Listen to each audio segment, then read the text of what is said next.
Hey everybody, in this video tutorial I'm going to show you how to activate an Amazon gift card. Alright, so if you have just received an Amazon gift card and you want to activate it, here's how to do it.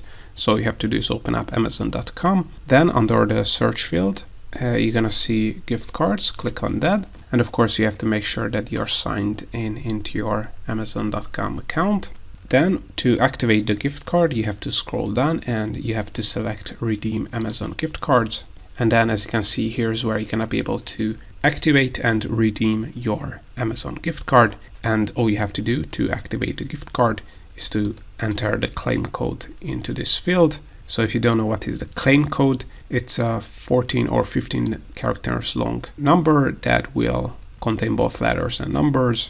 And if you have a physical Amazon gift card that you want to activate, the claim code can be found under a peel-off or scratch-off label on the back of the card. And you may have to remove the card from the external packaging in order to see this label. So once you added your claim code here, just click on apply to your balance and you're going to be able to activate and claim your Amazon gift card. So now this is how to activate an Amazon gift card.